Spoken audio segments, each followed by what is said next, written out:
Hi everyone, it's Neil here from ECS Coffee. Today we're looking at a machine for the office, the new Keurig K4500.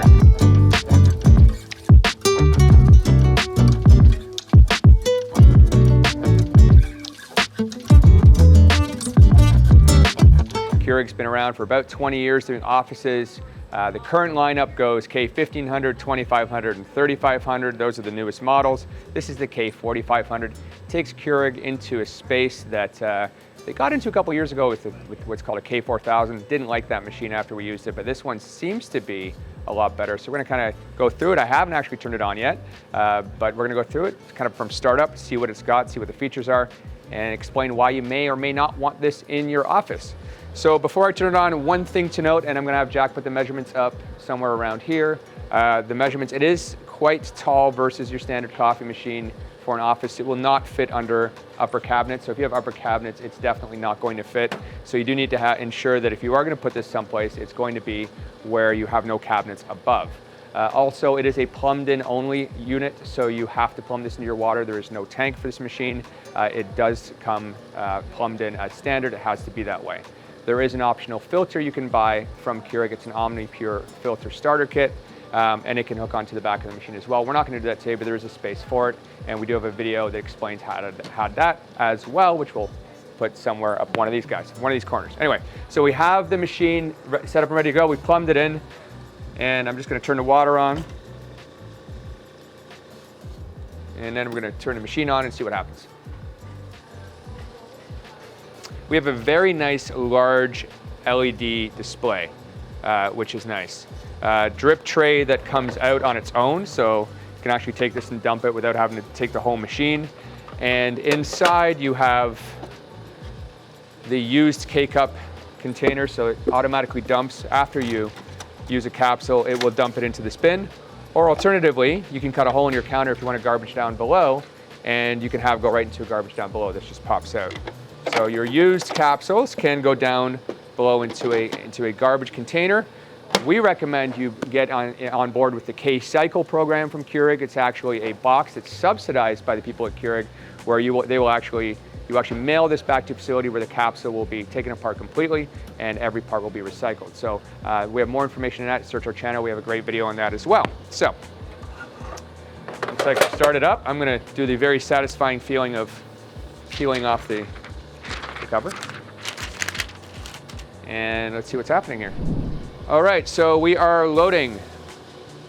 Let's see what happens next. We're gonna go through a menu, I'm pretty sure, of selecting the language, et cetera, et cetera. Okay, so Jack, I don't know if you can get a close-up on this, but we have location, United States or Canada.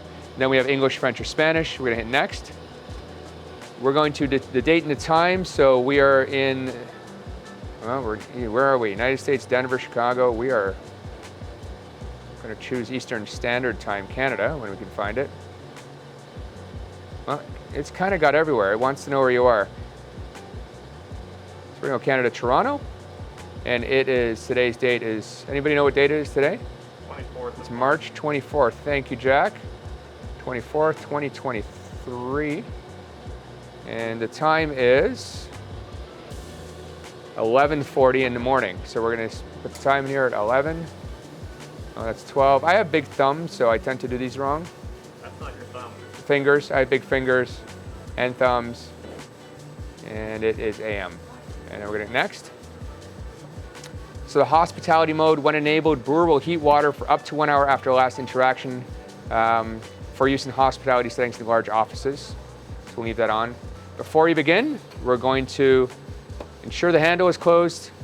The door is closed, and we're going to put a 12-ounce cup on the drip tray and then press start. It's probably just going to prime it. So let's do that. We're going to flip up here, and then we're going to hit start. Just going to rinse out the machine and start up. Looks like we're at step 3 of 8 in the setup for this machine. So the nice thing about this, it is a repairable machine. Some of the smaller Keurig commercial machines, K1500, for example, and the K155, which you can still find out there, some of those are not repairable. The 2500, 3500, and the 4500 are. And what I like about this is some of the technology in here actually goes back to the original really good commercial Keurig machines. They've kept a lot of the good stuff in there. So question you're going to have is what makes this different. We'll get to that in a second, but the one thing that offices have been missing with Keurig, it makes great drip coffee. So you're going to get a great, if you're in the States, called Dunkin' Donuts. Up here in Canada, it'd be McCafe, Tim Hortons, that style of drip coffee. Keurig is great at that. They're not great at making espressos and cappuccinos simply because that's a different method of brewing. It's pressurized, and they don't have that kind of pressure in these machines. To sort of satisfy that in between, what they've done is they've added 2 hoppers in here, a hot chocolate hopper, and you can make it French vanilla if you want instead, you can choose, and a milk hopper. And what that's going to enable you to do is combine those 2 powdered beverages with a capsule, so then you can get yourself a latte with a milk powder or a mocha, which we're using a hot chocolate powder. It's not going to be the same as a true cappuccino. First of all, it's a powdered milk. We use actual real milk that's powdered. So for some people, it's acceptable enough, and it's not going to be real espresso because it's not under that pressure, but it might make a nice flavored style latte for most offices. But there is going to be a bit of a difference. It is sort of a North American version of your specialty drinks. Okay, so the rinse is complete. We're going to go on to the next step, and we're going to run a powder rinse. So the coffee obviously is going to come out of here along with the powder, but the powders have bowls inside, so we're rinsing those out next. And I'll explain that when we get inside the machine, what that actually means. So in addition, you're going to have a separate hot water line, so when you're asking the machine for hot water, it's going to do that separately. You won't get that cross-contamination at all. Right, okay, so now the rinse is complete. We're going to go next. Powder rinse settings. So this is going to remind you to run a rinse cycle on the machine to prevent clogging. I'm going to suggest that we do a daily rinse. So we're going to do every day, maybe not Sunday, maybe we do Monday to Friday. We're going to remind you to rinse the powders, and we're going to do that. Let's pick just 3 o'clock just for fun. That way most people are gone home for the day. They've already had their, not 3 a.m., that's not gonna do anybody good. Has a water filter been installed? We're gonna say no, but if you do have yes, then you can set yourself a reminder in order to get a reminder to change your water filter. Okay, so now we're gonna calibrate the hoppers. Just gonna kind of show you this, how to get into the hoppers. So here's the fun part. We showed you this already. This door just opens here. This is how you get into your used capsules. Go in here. It's a little button under here, and that button opens this door here. And here's our hoppers in here. So we have our flavored powder, which is going to be your hot chocolate or your French vanilla. You can program that, and your milk. And what I was doing before was rinsing out these bowls in the rinse cycle. And the reason that's important is because, first of all, you need to be using proper hot chocolate and milk powder. It's not something you can typically buy at a store. It's a food service product. The hot chocolate and the milk are designed to dissolve and mix quickly in the whippers. But what sometimes happens, lazy people, dirty, messy people, when they fill these things up, they sometimes drop a little bit extra in here when they're filling it, or if they're not careful, and it kind of starts to get a little bit everywhere. And so these can get clogged occasionally. It just hardens and solidifies with steam and water, and so you want to rinse those out. And if you don't rinse those out, what will end up happening is you might get a backup and it's going to go all over the place and make a big sticky mess inside the machine. So it is important to do that. This all does come apart, the blue and the green, so you can actually take it apart if that happens. But this is one way to avoid that, is to rinse it as much as possible. Okay. So the hoppers are in place because I already checked that out. We're going to calibrate. I don't know how it's calibrating empty hoppers, but calibration complete. I don't know. Again, don't know what that is. Okay, so we're going to select a name. So we're going to do chocolate and milk in these. Actually, let's take this back out for a second. So chocolate powder and milk powder, so we can change it. We have flavored powder and milk. We're going to call it chocolate because that's what we have here today. But as you can see, you can choose from vanilla or chocolate. So now it says, open the door and fill the powders, then replace the powders afterwards. This is where, if you have this machine, you're going to want to be, I prefer you take them out to do it and don't do it inside, because you take it all the way out. So you push down here on the little yellow tab and just slide out. And I'm going to do both of these, and I'm going to show you what happens with this product if you're not careful. Excuse me, my hair's getting me. Okay, so this is our chocolate. We have a 2-pound hot chocolate here. And you'll probably notice when I pour this in that you're going to see a dust. No matter how slow I do it, you're probably going to see a dust. It kind of pops up. See a bit of dust kind of filling up that hopper there, coming out. And see that dust? That's the stuff that can end up getting sticky and messy all over your inside of your machine, and it gets wet and it just becomes a problem. So this holds 2 pounds, almost. Actually, looks like it's a perfect 2-pound hopper, which is great because most of the bags in the hot chocolate that you're getting are 2 pounds. I'm going to cover that up there. If you're of a certain age and you lived in Canada, and I think in Britain, you might remember Vim with a cleaning product back in the day. It's actually a milk product. Weird name for me as a Gen Xer. It's made by Parmalat. This is actually real skim milk powder. So it's actual milk. There are some oil-based products out there that are like cappuccino topping, they're called, and such. We don't like to use those. We just like to use the cleanest stuff possible. In fact, the ingredients on this are pretty. Skim milk powder, vitamin A, palmitate, and vitamin D3. That's it. So it's about as close as you can get to being milk in a bag, in a powder format. Now this one looks like it's a bit bigger, and the reason for that would be, I imagine you want to be able to get a couple pounds in this. This is 500 grams, so this is just a pound here. So you can get 2. That hot chocolate was 2 pounds, I thought. I don't know. Yeah, 2 pounds, okay.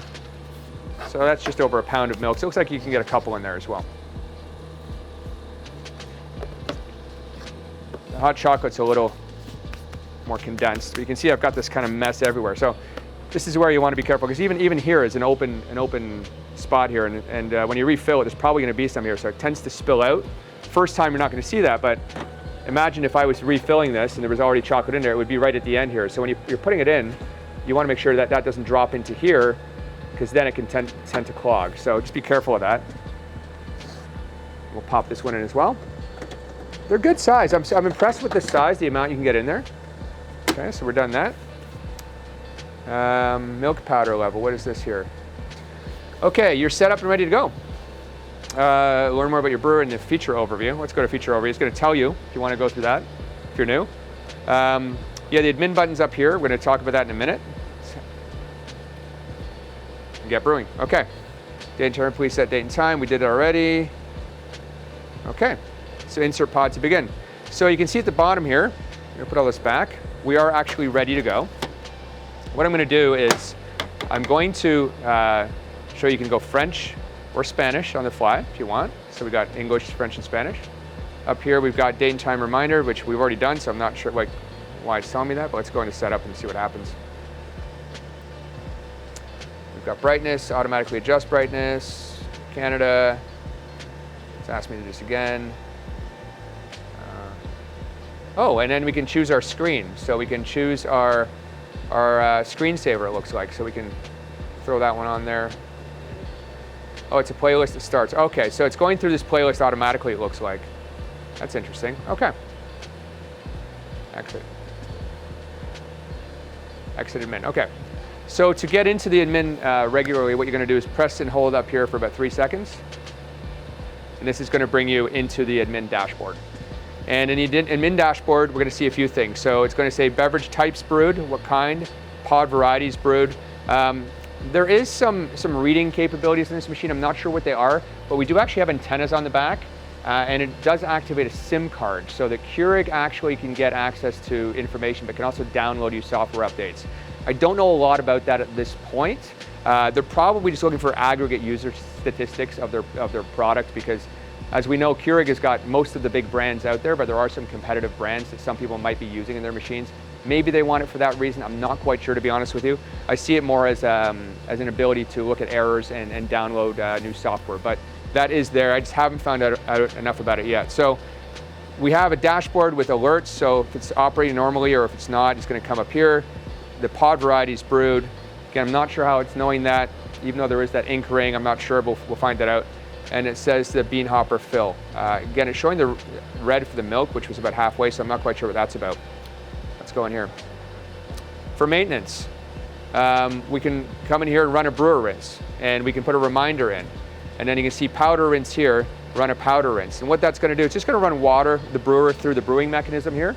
And for the powder, it's going to run it through those little blue things I showed you inside without adding any product, so it's going to rinse the lines out. So you're going to want to put a little vessel here to catch that. And it's going to have a maintenance log, so it knows the last time it was done that as well. So the brewer rinse, we can edit that to say maybe twice a week or once a week you can do that. That's a nice maintenance feature there. In settings, again, we've got our screen brightness, we're naming our powders, and then we've got our time, and then it looks like our playlist. So we've already kind of saw that. System status, brewer's operating manually, the brewer details, technical support, and technician. And it's 3, 4, 5, 6, 7, I believe. Yeah, so this is 3, 4, 5, 6, 7 is what gets you into the technician mode. And this is where you can view your error log. You can test your functionality. We'll talk about descale in a second. If we're in ounces or in mil, we want to go in Canada into milliliters, or do we want to do in ounces in the US? Most people are used to ounces, so we can do that. The language default, hospitality mode, auto off,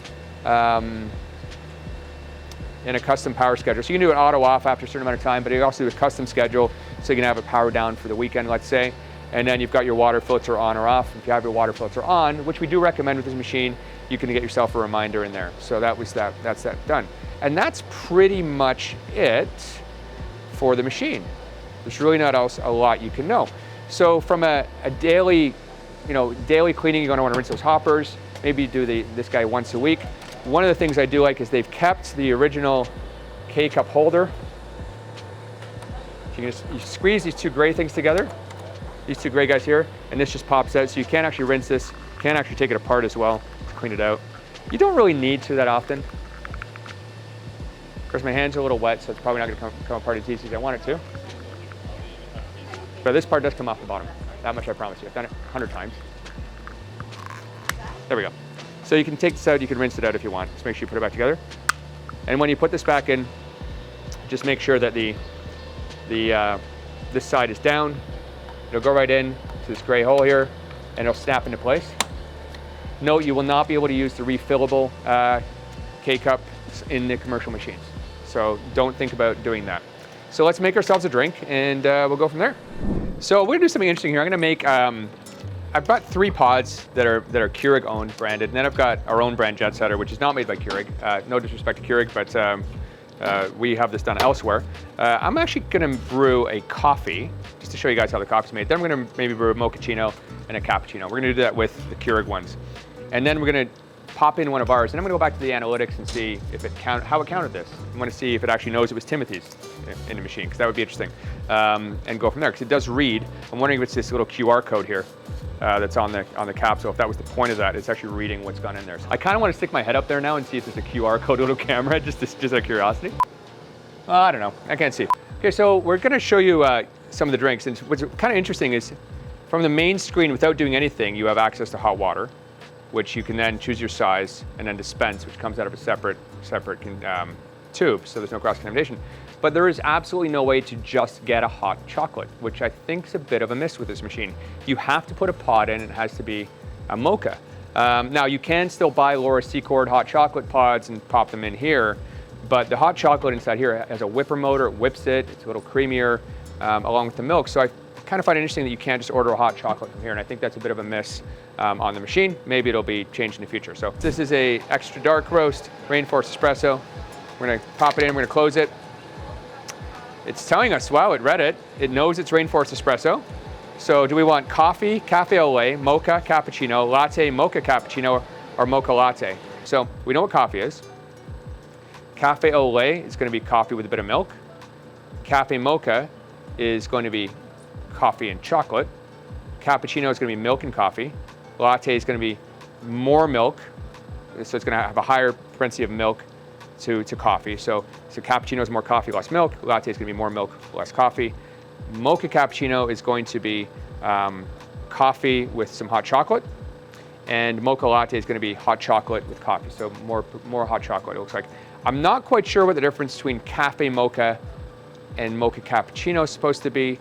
To be honest with you, I have no idea. I guess we can probably make both and find out. But we'll start with coffee, press coffee.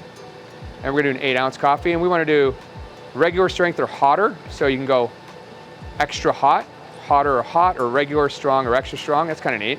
Let's just go hotter. We're gonna hit brew and see what happens. Interesting though that it did know that it was a Timothy's, it actually knew the brand. So clearly there's something to this. I mean, I'm assuming that potentially if we put a tea in, it might brew it hotter to begin with. because tea typically is brewed around a higher temperature than coffee. So that would be interesting to see what happens there. It could be though that just, again, they would be looking for aggregate data, not necessarily on your workplace, but on how many cups are going through their machine. And for example, if you're an office, let's say you're an office coffee service provider like we are, where a lot of the time, the machines are either rented or provided and you're to buy the product from that provider. Perhaps it's a way for then people like the provider, the service providers being in the company like us, to know if you're going out and you're buying, stuff at the grocery store and using it in the machine, as would be against the contract. That's kind of the two things I can see that being for. So, nice, strong brewed cup of coffee. And got to a perfect 8 ounces. So we know this is an 8 ounce cup. No room in this for milk, but who drinks their coffee with milk? Amateurs. And as always, pretty consistent, good, solid cup of coffee. So now we're gonna do a cinnamon pastry cappuccino. We're doing a cappuccino. Wendy, can you make me a cappuccino over there? So what we're gonna do is we're gonna make a cappuccino in this, and then we're actually having on one of our espresso machines, having Wendy make a real cappuccino to kind of show you the difference, because that's made with real espresso and with frothed milk, actual real milk. So this is gonna be with a K-cup, so it's not gonna be espresso, but the cool thing is you get flavors. So we can do like a cinnamon pastry, which is kind of neat. It says pumpkin spice. I'm pretty confident that was cinnamon pastry. I'm not gonna let it dump. Oh, it dumped it. Sorry, I gotta check that now. It said cinnamon pastry, but it read pumpkin spice. Interesting, I'm just gonna get another one. Okay, so I've grabbed another one, because like I said, that one said cinnamon pastry, but it came up on the screen pumpkin spice. So we're gonna pop this in. Cinnamon pastry again.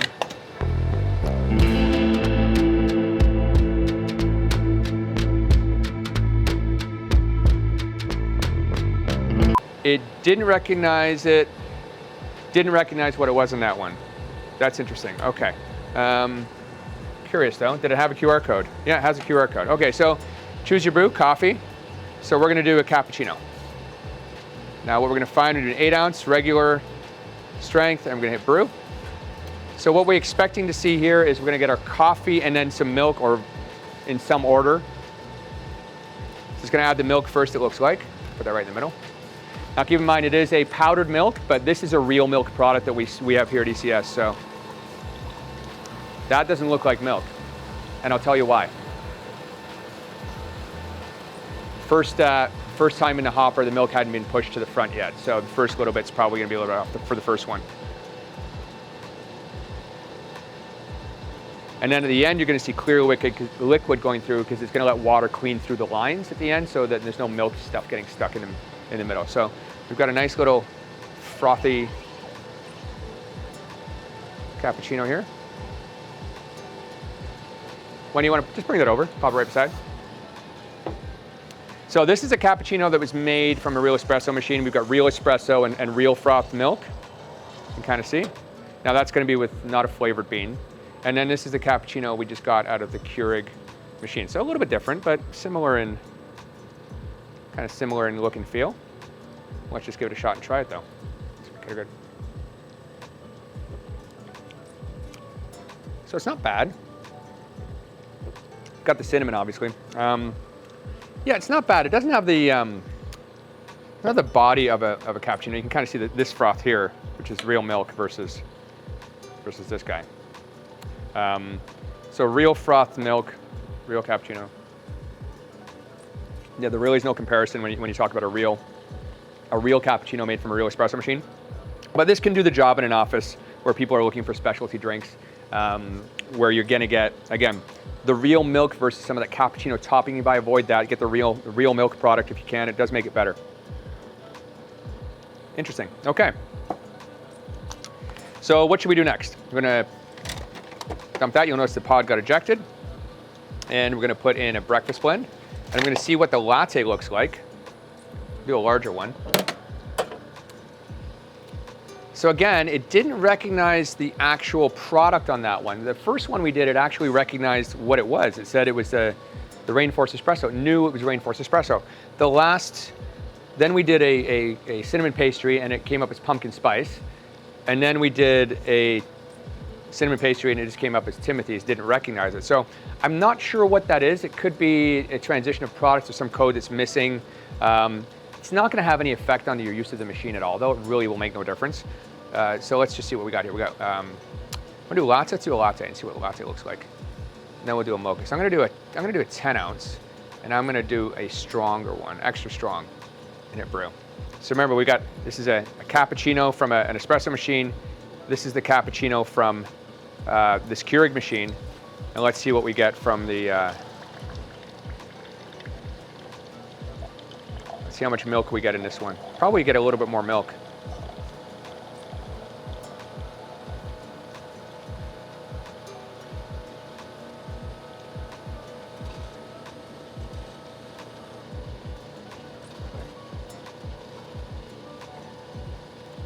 It's a fairly tall glass, but it looks like we got a bit more milk.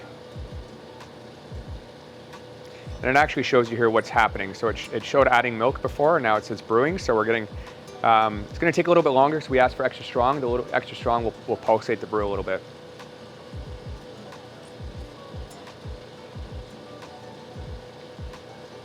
So this will be our latte. But I gotta admit, on the Keurig cappuccino, the froth is still holding fairly well.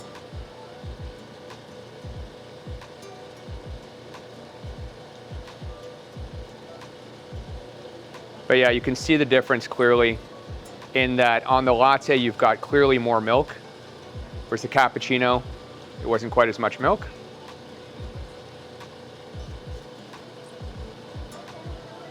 Then after this, we'll do the mocha and see what happens there.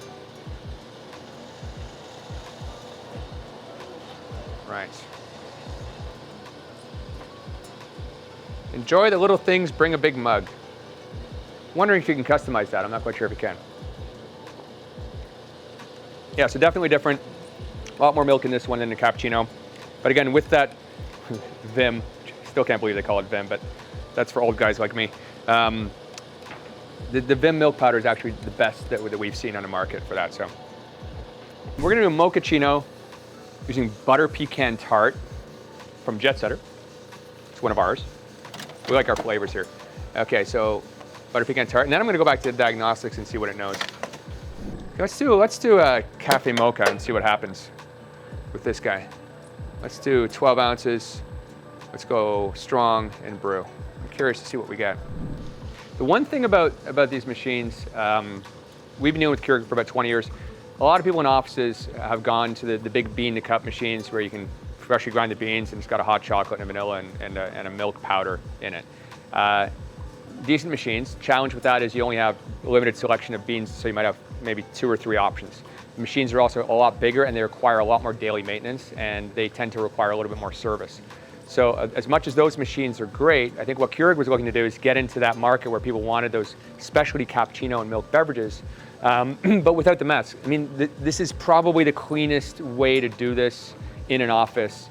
The maintenance is going to be very, very minimal, and you've just got to dump your capsules afterwards. And as we mentioned, we do have K-Cycle, the program where you can actually put all of your capsules into a box, a prepaid box. You just call UPS, they pick it up, they ship it out, and every part is diverted from the landfill. So it's a really neat product. So I'm gonna say Cafe Mocha looks like it's a 50-50 split between chocolate and coffee.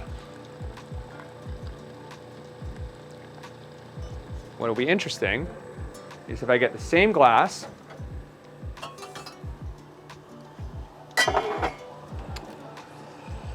and I get another capsule.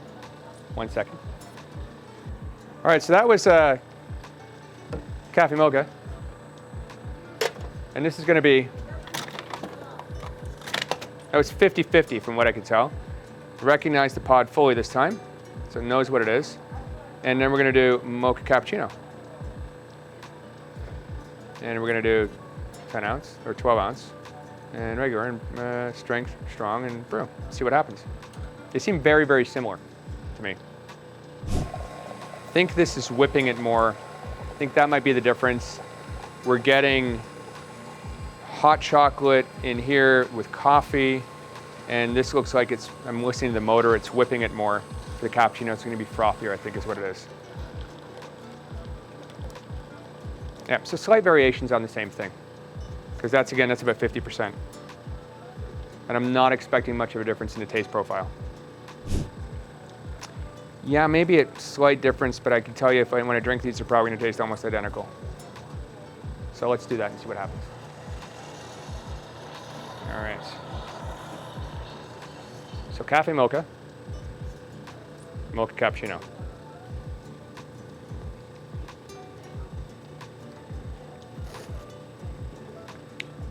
Pretty much the same thing, like almost no difference.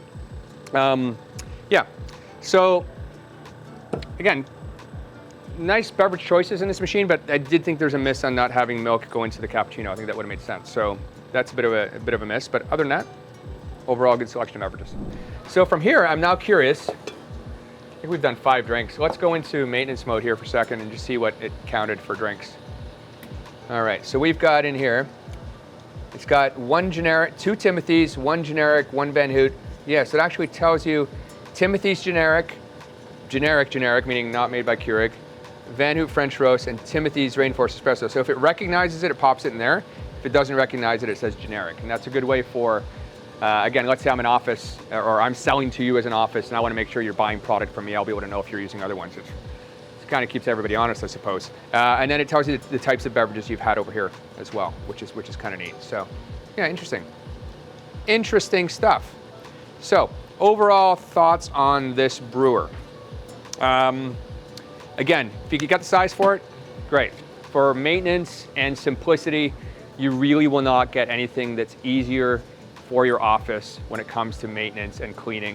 At the end of the day, you got a drip tray, you've got this door here, you dump these into your K-cycle box to recycle them if you can.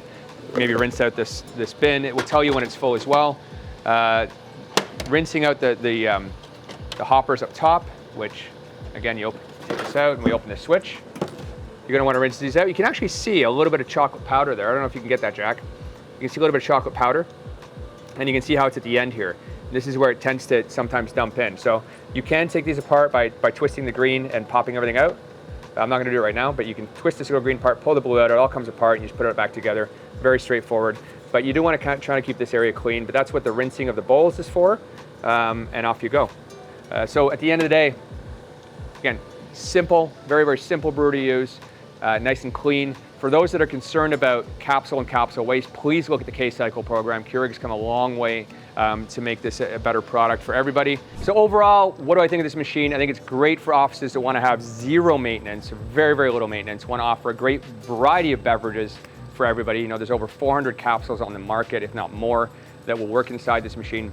It does have milk powder and hot chocolate, so you can get those cappuccinos and lattes and the mocha. The one miss is you can't just press the button and get a hot chocolate out of this.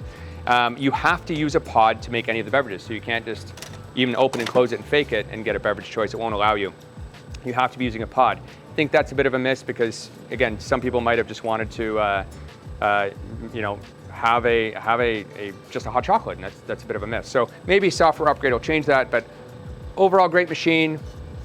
Couple of duplicate beverages, but we do like it for offices, and again, zero maintenance. Get that K-Cycle program to recycle the capsules and you're all set. They go back to the landfill, they go back to a facility and do not end up in the landfill at all. They're taken apart and diverted 100% to the landfill. You can watch a video on that somewhere up here.